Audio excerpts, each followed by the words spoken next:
जिसे आज राजनीति में क्राइसिस ऑफ क्रेडिबिलिटी कहते हैं, उसका सबसे बड़ा उदाहरण राजस्थान की सरकार ने दिया। 2019 के लोकसभा चुनाव में आपको याद हो, कांग्रेस ने अपने घोषणा पत्र में कहा था कि वो सीडेशन लॉ यानी देशद्रोह का जो कानून है उसे समाप्त कर देंगे क्योंकि इसका दुरुपयोग होता है। और आपको पता है कि 2019 के बाद पहली सरकार जिसने सीडेशन लॉ का यूज किया वो राजस्थान की सरकार थी।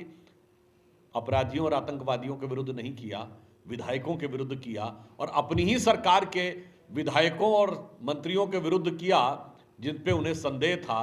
तो ये अपने आप में क्राइसिस ऑफ क्रेडिबिलिटी या विश्वसनीयता के संकट का सबसे बड़ा उदाहरण है। फिर चाहे वो बेरोजगारी भत्ते की बात थी, तो उसके बदले में बेरोजगारों को पेपर लीक की श्रृंखला मिली है। 1, 2, 3 नहीं, एक के बाद एक होते हुए पेपर लीक, और उसमें जिस प्रकार के लोगों की संलग्नता दिखाई पड़ रही है, फिर वो चाहे सरकार के माध्यमिक शिक्षा बोर्ड में बैठे हुए बड़े लोग हों, सरकार में स्थापित लोग हों, या राजीव गांधी स्टडी सर्किल से जुड़े हुए लोग हों, ये अपने आप में एक बार फिर विश्वसनीयता के संकट को और गहरा रही है कि यदि सरकार से प्रत्यक्ष या परोक्ष ढंग से जुड़े हुए लोग इस प्रकार की चीजों में संलग्न, संबद्ध और आरोपित होते हुए नजर आ रहे हैं। और मुख्यमंत्री जी कहते हैं कि बड़ी तत्काल कार्रवाई कर रहे हैं, परंतु जिस प्रकार के आरोप और जिस प्रकार के संकेत दिखाई पड़ते हैं वो तो ये बताते हैं कि आप चाहें तो होने से पहले ही कार्रवाई हो जाए, क्योंकि तमाम लोग तो कहीं ना कहीं कांग्रेस पार्टी या सरकार से परोक्ष रूप से, यदि प्रत्यक्ष नहीं तो परोक्ष रूप से जुड़े हुए दिखाई पड़ते हैं। और उससे भी अधिक दुख की बात यह है कि राजस्थान में कभी कानून व्यवस्था को लेकर इतनी बड़ी चुनौती नहीं थी जितनी इस सरकार के समय में हो गई है। आज स्थिति यह है कि किसी के भी साथ, चाहे महिलाओं के साथ अपराध के मामले हों जो तेजी से बढ़ रहे हैं, इन 4 वर्षों में 7,000 से अधिक हत्या के मामले आए हैं, 27,000 से अधिक महिलाओं के साथ दुष्कर्म के मामले आए हैं, 4 वर्षों में 1,70,000 मुकदमे महिलाओं के विरुद्ध अत्याचार के दर्ज हो चुके हैं। और इतना ही नहीं, एम्बुलेंस में महिलाओं के साथ दुर्व्यवहार और पुलिस के कार्यालय में ऐसी स्थिति कभी राजस्थान में कल्पना नहीं की जा सकती थी, जिस स्थिति में आज इस सरकार ने पहुंचा दिया है। फिर कट्टरपंथी शक्तियों को जिस प्रकार का प्रश्रय दिया गया है, जो हौसले बढ़ाए गए हैं, चाहे पीएफआई जैसा संगठन जो बाद में प्रतिबंधित हो गया उसको रैली निकालने की परमिशन हो, या अत्यंत कट्टरपंथी शक्तियों के द्वारा किसी का सर काट देना, और उसके बाद ये वो सरकार है, उस पार्टी की सरकार है जो कहती है कि हम गांधी जी की विरासत के one and only exclusive whole sole copyright holder हैं। यानी गांधी की अहिंसा के एकमेव स्वघोषित स्वयंभू उत्तराधिकारी इतनी घनघोर हिंसा के बाद मुंह में दही जमा कर बैठते हैं, और फिर जनता के मन में आक्रोश उठना बहुत स्वाभाविक और सहज हो जाता है। और इसलिए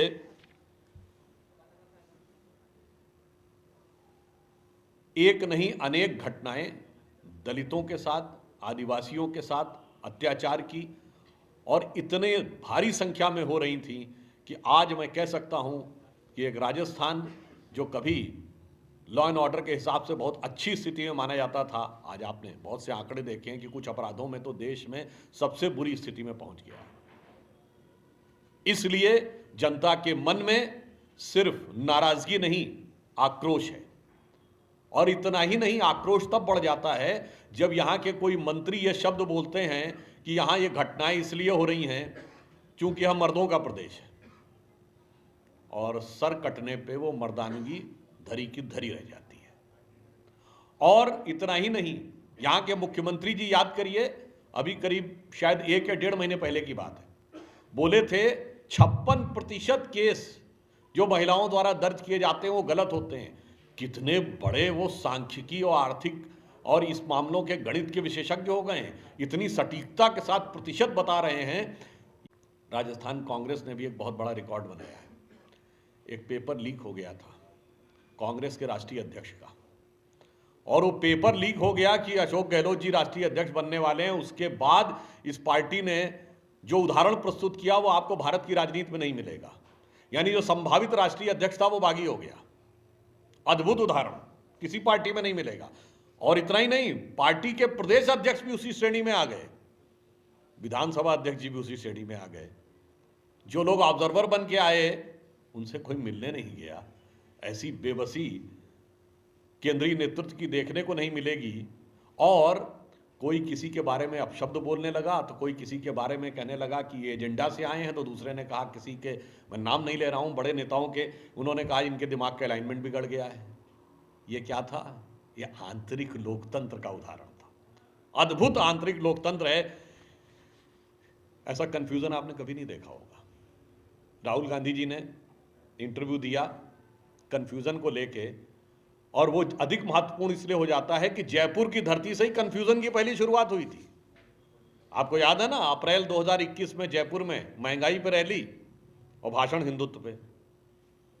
पहले तो वो हिंदू बनाम हिंदुत्व में ही कंफ्यूज रहते थे, और महंगाई बनाम हिंदुत्व में भी कंफ्यूज हो गए, अर्थव्यवस्था में भी कंफ्यूज हो जाते हैं। भारत मोबाइल का सबसे बड़ा एक्सपोर्टर बनता है, वो कहते हैं मैन्युफैक्चरिंग नहीं हो रही है। हम विमान वाहक युद्धपोत बना लेते हैं, वो कहते हैं कुछ बन नहीं रहा है। और होंगे क्यों नहीं?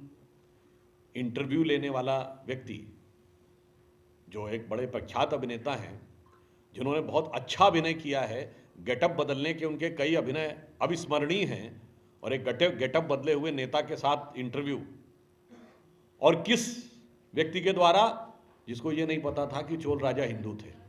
कंफ्यूजन की कितनी पराकाष्ठा है। और कंफ्यूजन ऐसा कि राजस्थान में भी उस कंफ्यूजन को लेकर खूब घमासान हुआ। यही नहीं पता लग रहा है कि राजस्थान के जहाज को 2 पायलट चला रहे हैं, एक डायरेक्शन में लेना चाह रहा है, दूसरा दूसरे डायरेक्शन में ले जाना चाह रहा है। इसको चला कौन रहा है? और दोनों एक दूसरे के ऊपर कितने सुंदर सुंदर शब्दों की पुष्प वर्षा कर रहे हैं, वह भी आपको दिखाई पड़ रहा है। तो दुख की बात यह है कि राजस्थान की जनता के समस्याओं के निवारण से ज्यादा राजस्थान की कांग्रेस की सरकार आपस में एक दूसरे के विरुद्ध स्कोर सेटल करने में अधिक लगे हुए हैं, चाहे आपसी गुटबाजी हो या केंद्र के साथ टकरार हो। यानी यहां भी रार ठनी हुई है और केंद्र से भी टकरार ठनी हुई है।